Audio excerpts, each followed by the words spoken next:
Boxing is about you fight everybody. If you claim you the best, you gotta fight the best. You know what I'm saying? You don't duck and you don't pick and you don't choose. Hey, you get your butt kicked, you get your butt kicked. I'm the best ever. I'm the most brutal and vicious and most ruthless champion there's ever been. There's no one can stop me. Lynx is a conqueror. No, I'm Alexander. He's no Alexander. I'm the best ever. There's never been anybody ruthless. I'm Sonny Liston. I'm Jack Dempsey. There's no one like me. I'm from Nairclaw. There's no one that can match me. My style is impetuous. My defense is impregnable. And I'm just ferocious. I want your heart. I ain't got no favorite fighters there. These motherfuckers, they can't fight. And that's the truth.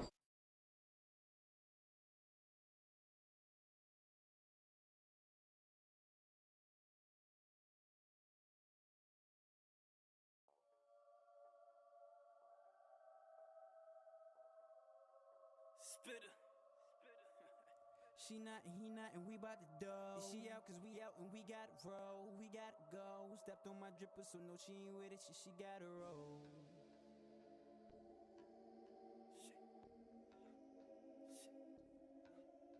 Philly. She not and he not and we bout to dough. She out cause we out and we gotta roll. We gotta go. Stepped on my dripper so no she ain't with it. She gotta roll. Shorty stepping on my new kicks. I be flexing on some cool shit. Fuck it up, front it back. Why they ain't lying, do shit? Boss up on some smooth shit. Freak the ruler, yeah, I'm too slick. The art of finessing, I guess it's a blessing. Introduce me to the new drippers. Shorty stepping on my new kicks. I be flexing on some cool shit. Fuck it up, front it back. Why they ain't lying, do shit? Boss up on some smooth shit.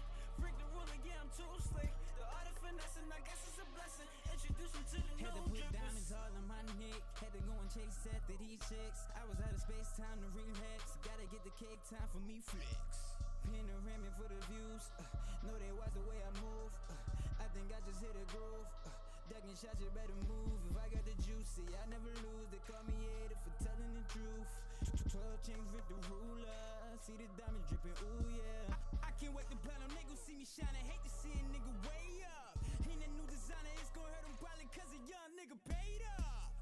Shorty stepping on my new kicks. I be flexing on some cool shit. Fuck it up, front it back. Why they ain't lying, do shit? Boss up on some smooth shit. Freak the ruler, yeah, I'm too slick. The art of finessing, I guess it's a blessing. Introduce me to the new drippers. Shorty stepping on my new kicks.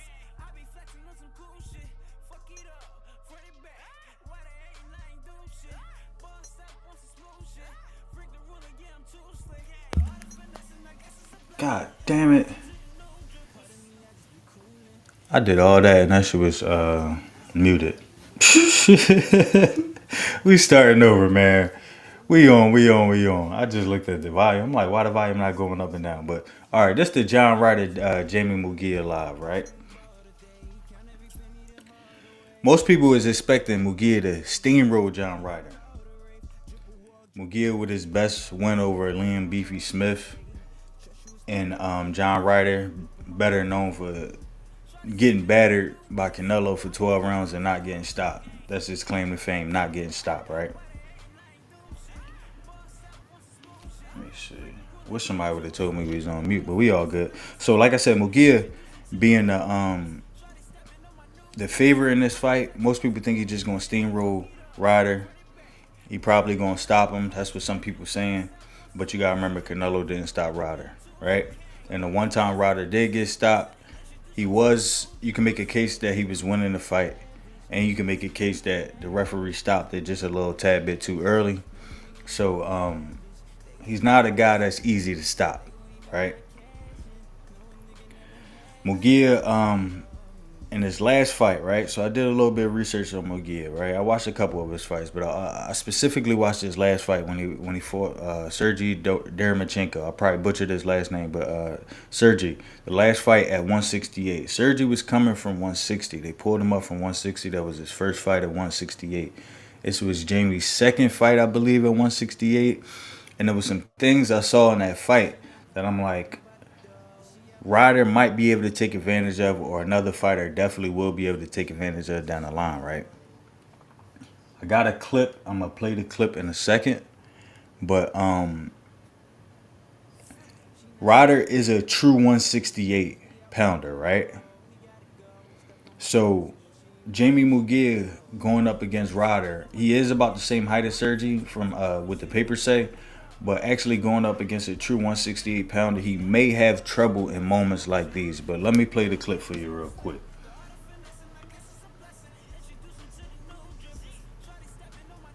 All right, so Sergi, a career 160 pounder, was able to push Munguia around on the inside a lot and rough him up a lot, hook him up, and stuff like that, right? But let's revisit the entire fight before we really get in the clip. Munguia barely made it out with a win, right? The fight was real close. I think 2 of the cards was 114, 113, and he dropped Sergi in the 12th round, so we got a point for that. So without that being a drop, it would have been a majority draw. So he barely made it out this fight with a win. And Sergi was a career 160 pounder, and he was able to move him around in moments. He was able to rough him up in moments, and he made this a tough fight. So let's play the rest of this clip. See how he was able to frame him and push him up against the ropes and keep him where he wanted to be. Sidestep around him.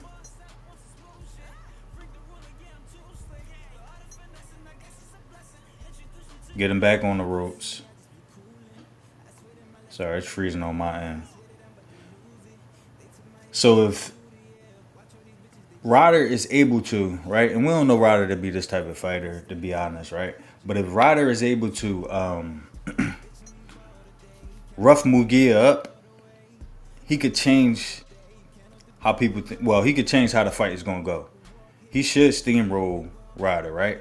But if he's able to do this multiple times throughout the fight, and most of the fight, he can make it a rough night for Munguia. Munguia clearly don't like when you get up in his face. Clearly don't like when you rough him up. So he want to make it a messy fight like this. Like I said, we don't really truly know Ryder to be an overly aggressive fighter or extremely aggressive fighter in the first place, but he gonna have to try to tap into some things like this if he want to get this win. But all in all, I think it's gonna be a firefight.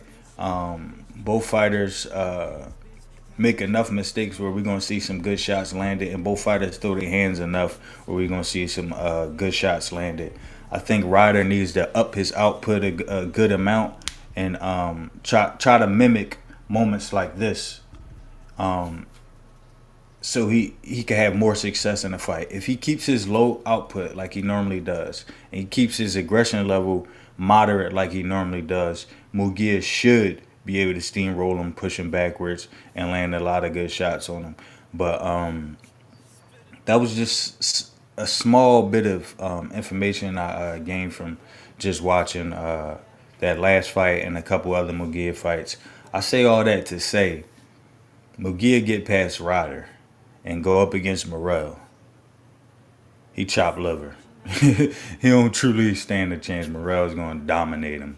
He definitely going to dominate him. 168 is a tough division. There's some hitters there. He don't stand a chance against Benavidez. Benavidez probably wouldn't even get him a fight, but he don't stand a chance against Benavidez. Like I said, Morrell is steamrolling. Ryder probably going to give him a little bit of issues in moments, like I said. In his last fight, he was having a tough fight with Sergi, a career 160 pounder. So I think Jamie Munguia, after this next round and his next fight, if he go up against Morrell, that's going to be the end of that, getting to the top of 160. But that's what we got for this weekend. In about 3 weeks, we got Teofimo Lopez, Jamaine Ortiz. That's sure to be, it's going to be some sparks in that fight. It's two fighters with similar styles, right? They both like to explode back and forth, in and out. Both of them make similar mistakes. The lunging, I talk about a lot of this in my film study. The lunging, the repeating the same combinations, repeating the same moves. Both of them are stubborn fighters at times, so they'll repeat the same move even though it didn't work the last time they tried it. Both of them like to jump in and out and try to time their opponent. So we sure to see a good fight in that one. I haven't seen a lot of buzz about this fight much at all. I ain't been hearing people talk about it too much. Like I said, it's 3 weeks out, but I think this is gonna be a good fight. I think this one is a pretty solid fight because they got similar styles. Because they got similar statures. They're both gonna throw their hands. They're both gonna put themselves in that 50-50 zone and vulnerable positions to be hit and to hit. So I think it's gonna turn out to be a good one. Go watch the film study to see what I think about that. I break it down into details. I go over each mistakes that each fighter makes, and I kind of get my pick. Who I think is gonna win? Who I think is gonna prevail in this fight. Like I said, this should be a more exciting fight than the one we see this weekend. Although I don't think this fight this weekend is gonna be a bad fight. I think it might be up to Ryder to really turn it up, because I think Munguia gonna bring it. I think Ryder gotta really turn that tempo, turn that output up, really let his hands go, and we'll see a good fight. Because Ryder, he got into a firefight with Canelo. That night he came to throw his hands. He really wanted that, and he got motivated to try to defeat one of the best fighters of the generation. I don't know if he'll get up that much for Munguia, but if he does, this is sure to be a good one. We know he's a tough guy. He fought with probably a broken nose. It just kept leaking for 12 rounds and it never stopped. So it probably was a broken nose. I didn't look into it after the fight. So I think he fought with a broken nose, but definitely a bloody nose and bloody mouth for 12 rounds. And he just kept fighting through it. He stained the whole ring. He stained his clothes, Canelo clothes, stained his face, Canelo face, the entire canvas, and he kept fighting through that. So I don't think this dude's getting stopped. That's pretty much all the things we're going to cover. Like I said, it's been pretty slow as far as the fights, as far as the good fights. We do got some matchups, but I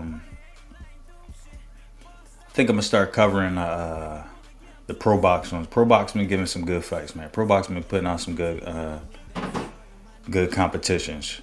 They don't too much do the Super A side versus the B side. They like to get even matchups, and I like to see those. I'm trying to think, is it coming up this week or the next week? I can't quite remember, but I think they started on the second week, so it might be the last week of the month. I think they started in the second week of this month, and they do every other Wednesday. So I think it might be next Wednesday. But I'm gonna start reviewing the Pro Box. Well, I'm gonna start doing the commentary for the Pro Box terms too as well. Because we getting those good fights more frequently than we getting the big fights. So I think those level fights still need the recognition as well. There'd be some good fights. After watching Pro Box like the all last year, maybe like a last year. I don't think it was a little over a year. But after watching that for a good year or so, I kind of know some of the fighters on there. I kind of get excited when they say such and such about the fight, such and such about the fight. I'm like, oh, that's gonna be a good one. He always in good fights. So keep an eye out for Pro Box. Keep an eye out for me commentating Pro Box events.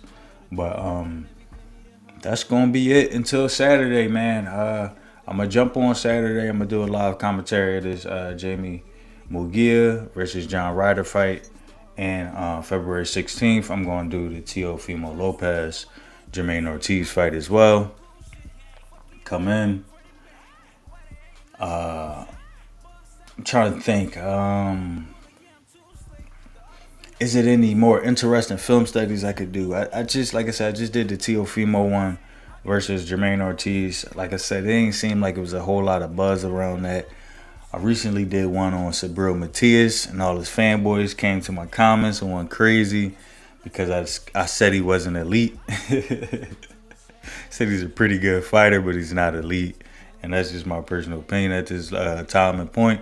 I think he does have some elite skills and attributes, but as the full package, I don't think he qualifies for the elite fighter just yet. But I think he has the potential to be an elite fighter. And when I say elite fighter, I mean all-time great. That means like he fought before, he's retired, or potential to be an all-time great.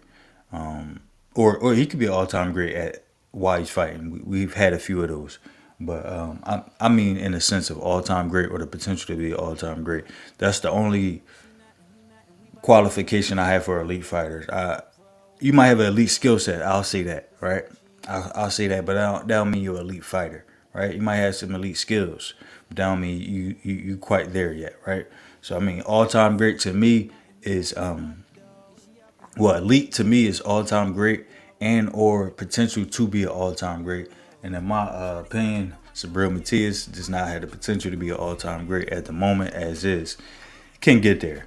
I think he got to sharpen up certain tools, mainly the footwork and mainly the defense. Sharpen up his defense. I think he will be a very, very, very, very dangerous man if he can do that. But from what I know, I think he's like 30, 31. Fighters typically don't really tighten up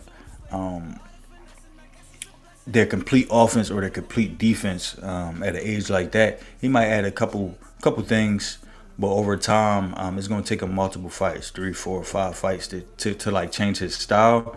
So I don't think he has that much time, to be honest. But I do think, as is, he still is a dangerous man. I think he is a problem, but I think his footwork will get him outboxed by really good boxers 10 times out of 10.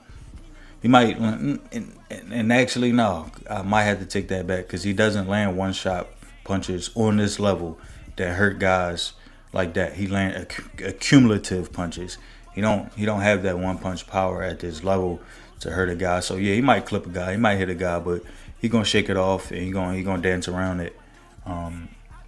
So that future is to be seen. We'll see, but that's pretty much it for this live, man. It ain't too much to cover. It's been a bunch of little Twitter news and that, but I don't really like covering that stuff too much. I like covering the fights. I like covering the fights that's going to happen and the fights that has happened and the fights that really had the potential to happen. That's it, man. We're going to go ahead and run that intro again.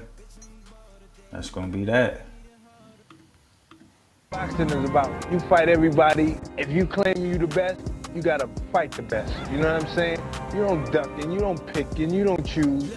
Hey, you get your butt kicked, you get your butt kicked. I'm the best ever. I'm the most brutal and vicious and most ruthless champion there's ever been. There's no one can stop me. Lynx is a conqueror. No, I'm Alexander. He's no Alexander. I'm the best ever. There's never been anybody ruthless. I'm Sonny Liston. I'm Jack Dempsey. There's no one like me. I'm from Nairclaw. There's no one that can match me. My style is impetuous. My defense is impregnable. And I'm just ferocious. I want your heart. Ain't got no favorite fighter, did I? These motherfuckers, they can't